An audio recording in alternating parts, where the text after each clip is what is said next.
Hey friends, you're watching Squidmar Miniatures, and today I'm gonna take you through the process of me painting a miniature and what my mind goes through when I paint them.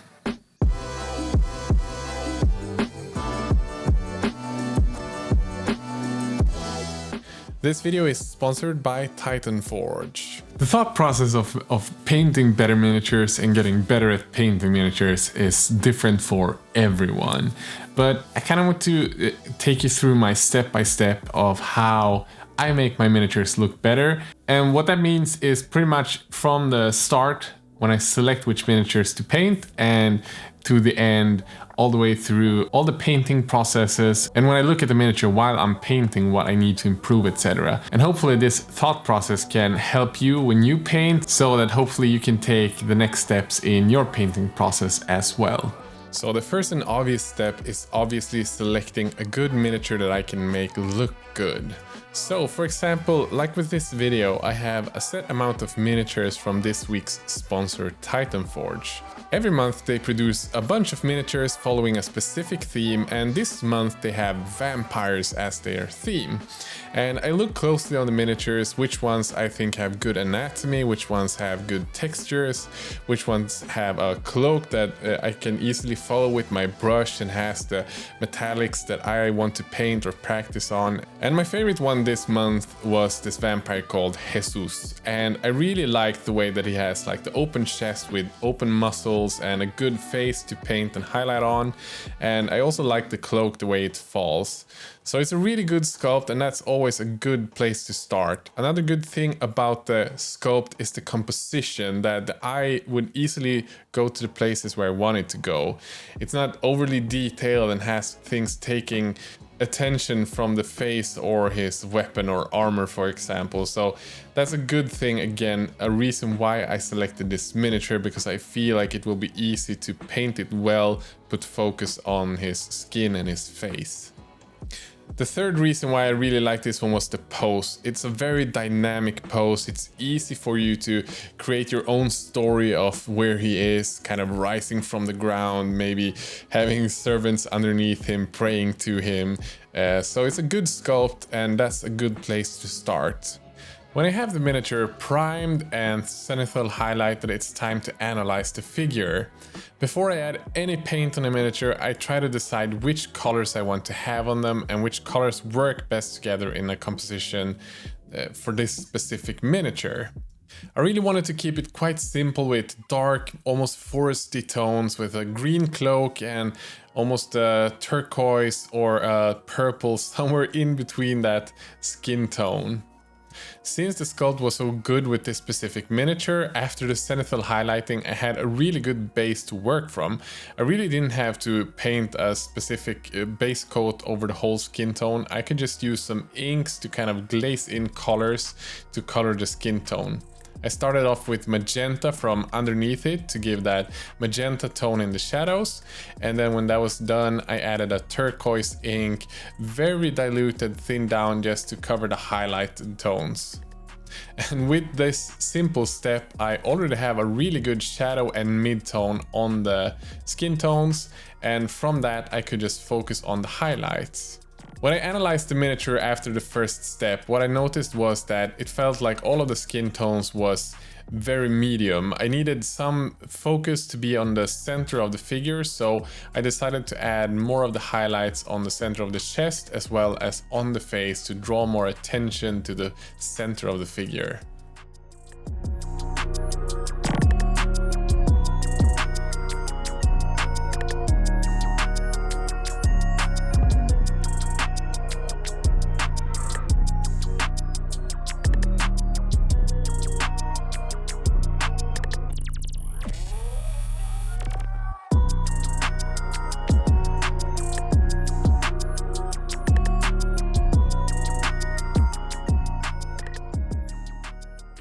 Because of how I want the light to be composed on the miniature, on the back side I don't want to have as bright highlights as on the front, because as mentioned earlier we want the focus to be on the chest area and the face of the figure. So when I place the highlights on the skin on the back, I don't go as bright with the highlights. I do more of like a mid-tone as highlight, because that would be more in shadow as the light would be coming from the front.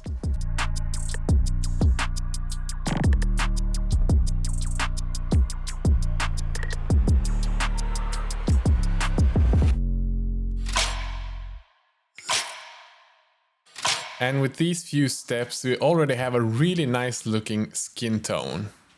It's time to block out the cloak.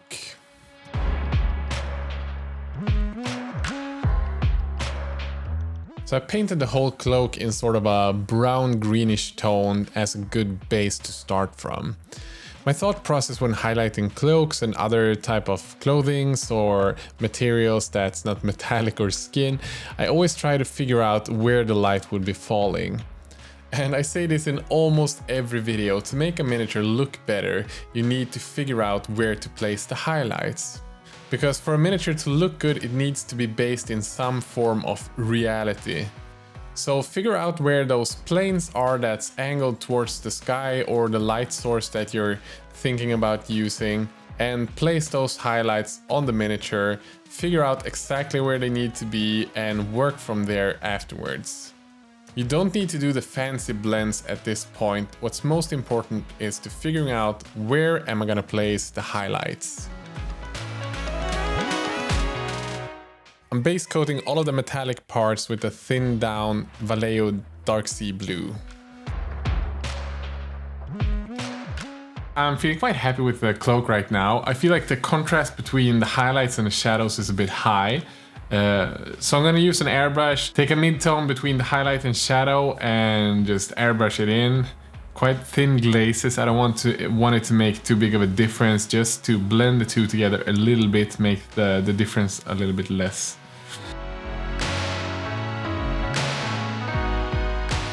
So here you get to see a simple example of how I painted in a bit of mid-tone shadows and a little bit of the highlights added, but I felt like there was something missing between the mid-tones and shadows, so I adjusted on the go as I felt that there was something missing. And that's one of the things in the mindset of making stuff better, is to not just be satisfied with what I've done because I've already done it and don't want to mess it up.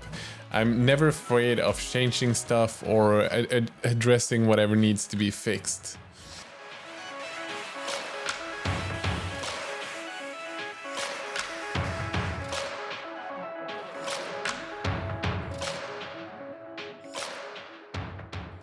And now that I got a more smooth transition between the deep shadows and the mid-tones, I feel like when I added in the highlights, they look so much more natural, and I don't have that ridiculously high contrast that feels unnatural.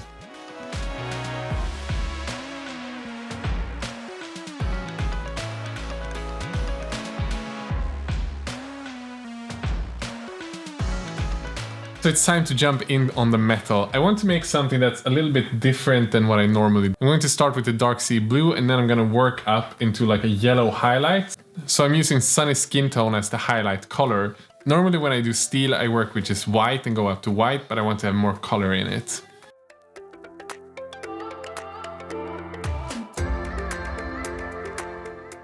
So here's another one of those steps where I kind of failed and I felt like I needed to improve the miniature.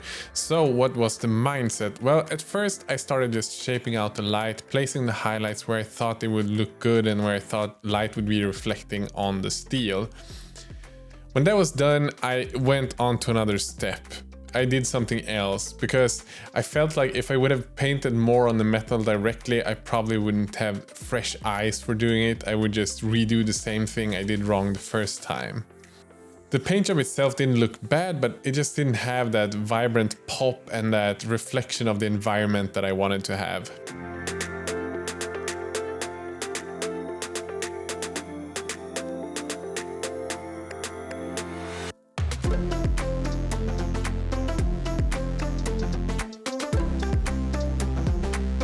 So I took a break from the metallics and started painting some on the pants and the belt, and I wanted both of them to feel like leather. But when you're painting something that has the same material-ish, but you want them to be separated, I needed to work with colors that was different from one another, but still have a similar end result, I would guess.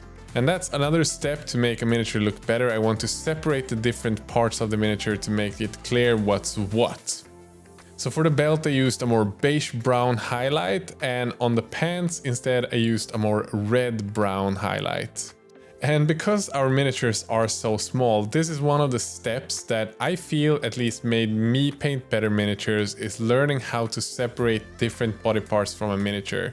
If everything is highlighted with the same color, if everything looks the same, everything is just gonna blend together.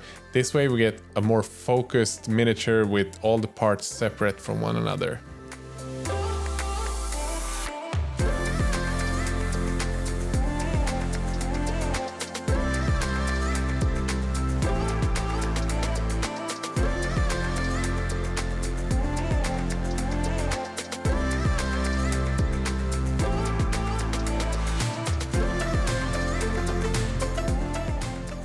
This is another step that I think is super important to learn how to paint miniatures and improve, and that is taking breaks. I have taken a day's break to continue with the metallics of the miniature, and how am I going to improve it? Well, once I did my first take on it, I used a couple of references. I googled the internet, I found some non-metallic metals that I thought looked good, and with that I tried to replicate it, trying different things. I started out by adding first a brighter mid-tone. Adding more mid-tones to all of the metallics made it feel more like steel. And when I had done that, I again added in more of the highlights using the sunny skin tone. I reached a better steel color, but I still wasn't 100% satisfied. So again, I took a day off.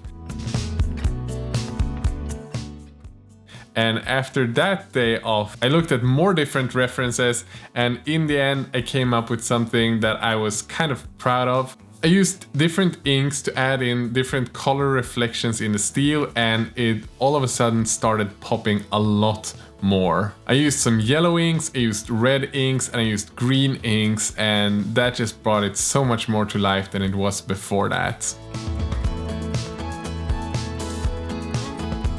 On top of that, I added in some secondary highlights and some super bright spots using Vallejo Ivory. This step made it look 10 times better than it did before, and I'm super happy that I took this thought process, analyzing what I did and what I didn't like, and then tried to change it into something that was closer to what I had in mind originally. And with that, we got a super pretty miniature vampire from Titanforge, this week's sponsor. And if you're interested in the figures that they create every month, you can join their Patreon, pay a few dollars every month, and you get a huge set of awesome figures to 3D print yourself for your games or for painting. On top of that, Titanforge is on Monday releasing a completely new 3D printable game, and on Monday the 18th I will include the link in the video description, but that's 4 days from now, so I guess you'll have to wait if you're interested in that. And with that said, guys, I hope you enjoyed the video. Leave a thumbs up to make sure that the video spreads to new people. Subscribe if you want to see more hobby videos every week. If you're interested in any of the stuff that I use in the videos on my website squidmar.com, I have all of the tools that I use listed, and if you follow any of those links to Amazon to pick up stuff, they kick a bit of money back to the channel. If you want to support this channel even a bit more, you can join my Patreon. Now we are 420 different people who are supporting me, making sure that I can run this channel. It's been incredibly helpful during this crisis. A massive shout out to my top Patreon supporters. You guys are such beasts. I don't know what I would do without you guys. And with that said, have a great day.